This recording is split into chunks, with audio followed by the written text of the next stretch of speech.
శుభోదయం.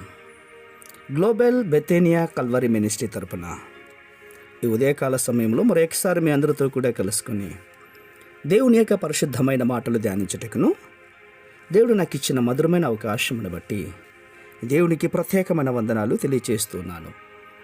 ఈరోజు కూడా పరిశుద్ధమైన వేద గ్రంథంలో నుండి మరి ఒక చక్కటి మాటను చదువుకుందాం. లూకా సువార్త 22వ అధ్యాయము 39వ వచనాన్ని నేను చదువుతున్నాను. దయచేసి గమనించమని ప్రభు పేరిట మనవి చేస్తున్నాను. లూకా సువార్త 22వ అధ్యాయము 39వ వచనము. తరువాత ఆయన బయలుదేరి తన వాడుకు చొప్పున ఒలీవల కొండకు వెళ్ళగా శిష్యులను ఆయన వెంట వెళ్ళరి. దేవునికి మహిమ కలుగునుగాక. జాగ్రత్తగా గమనించండి. ఈ రోజుల్లో ఎంతోమంది భక్తులను అనుసరిస్తూ ఉంటాం.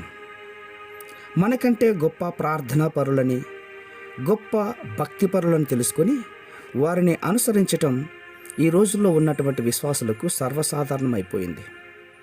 ఈ లోకంలో ఎవరిని అనుసరించినా యేసు ప్రభు కంటే గొప్పవారు ఎవరు లేరు అని గ్రహించాలి. అందుకే మన ప్రార్థన జీవితమును యేసు ప్రభు యొక్క ప్రార్థన జీవితంతో పోల్చుకొని ఆయన ఏకరీతిగా ఈ భూమి మీద జీవించినప్పుడు ఆయన ఎటువంటి ప్రార్థన చేశాడో అట్టి ప్రార్థనను కూడా మనము అనుసరించి ముందుకు సాగాలి. ప్రియులారా, గమనించండి. దేవుని వాక్యంలో ఆయన బయలుదేరి తన వాడుక చొప్పున ఒలీవల కొండకు వెళ్ళును అని వ్రాయబడింది. వాడుక అన్నటువంటి పదము మనం చూస్తున్నాం కదా. ఈ లోకంలో అనేక మంది అనేక విధాలుగా వాడుకుంటూ ఉంటాం. మన సాధారణ భాషలో చెప్పాలంటే దీనిని అలవాటు అని కూడా చెప్పచ్చు. ఒక్కొక్కరికి ఒక్కొక్క అలవాటు ఉంటుంది. ఆ అలవాట్లు ఒక్కొక్కరికి ఒక్కొక్క రీతిలో కలిగి ఉంటాయి. ఎన్ని విడిచిపెట్టినా తన అలవాట్లను విడిచిపెట్టలేకపోతున్నాను అంటారు. కొందరికి మంచి అలవాట్లు ఉంటాయి, మరికొందరికి చెడ్డ అలవాట్లు ఉంటాయి. మంచి అలవాట్లు మంచి భవిష్యత్తుని ఇస్తాయి, చెడ్డ అలవాట్లు చెడ్డ భవిష్యత్తును కూడా చూపిస్తుంది. అందుకే బ్రూక్ హెడెన్ అన్నటువంటి ఒక పండితుడు ఏమన్నాడంటే, నీవు నీ అలవాట్లను నిర్ణయించుకుంటే ఆ అలవాట్లే నీ భవిష్యత్తును నిర్ణయిస్తాయని చెప్పాడు.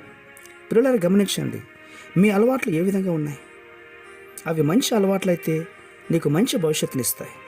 యేసు ప్రభు వారు ఈ భూమి మీద జీవించినప్పుడు దినమంతా పరిశుద్ధమైన దేవుని సేవ చేస్తూ సాయంకాలం అయిపోయేసరికి ఒలీవల కొండకి వెళ్ళి ప్రార్థించే అలవాటు ఉంది కూడా. ప్రార్థన అన్నటువంటిది నీకు అలవాటుగా మారి ఉందా? సహోదరులారా, సహోదరీలారా, ప్రార్థనకు ఎంత ప్రాముఖ్యత ఇస్తూ ఉన్నావు? అవును, ప్రార్థన లేని జీవితం వాసన లేని పుష్పము వంటిది అన్నాడు ఒక భక్తుడు. నిజమే, ఈ లోకంలో ఎన్నో పుష్పాలు ఉన్నాయి కదా. అయితే మనం ఇష్టపడేది సువాసన కలిగించే పుష్పం వల్లే ఉండాలి కదా. అలాగే మన దేవుడు కూడా నిన్ను కోరుకుంటున్నటువంటిది ఏంటంటే నిన్ను దీవించాలని, నీ లోపల నుండి ప్రార్థన అనే సువాసన వెదజల్లాలని ప్రేమ కలిగినటువంటి దేవుడు కోరుకుంటూ ఉన్నాడు. నిజమే, ప్రార్థన అన్నిటికమైనటువంటి ప్రాముఖ్యమైనటువంటిదిగా మనము గుర్తించాలి. అందుకోసమే ఈ భాగంలో యేసుక్రీస్తు వారు ఆయన సిలువకు అప్పగించే ముందు రాత్రి ఆయన తన అలవాటు ప్రకారంగా ఒలీవల కొండకి వెళ్ళి ప్రార్థించాడు. తన అలవాటు మనం కూడా అలవాటుగా మార్చుకొని ప్రతి ఉదయము, ప్రతి రాత్రి, ప్రతి సమయం దొరికినప్పుడు కూడా ప్రార్థన మన జీవితంలో అలవాటైపోనుగాక. పరిశుద్ధమైన మా ప్రియ పరలోకపు తండ్రి, నిజముగా మా జీవితంలో ఒక గొప్ప అలవాటు ప్రార్థన అన్నటువంటి అలవాటును నేర్పించండి. ఈ మాటలు వింటున్న వారందరూ కూడా ప్రభా ప్రేమపూర్వకంగా ప్రార్థన చేసే అలవాటుని మీరు నేర్పిస్తున్నందుకు స్తోత్రాలు అర్పించుకుంటూ చిన్న ప్రార్థనను మా రక్షకుని యేసయ్య బట్టి ఈ వేడుకను పొందుతున్నాం మా తండ్రి. ఆమేన్, ఆమేన్, ఆమేన్.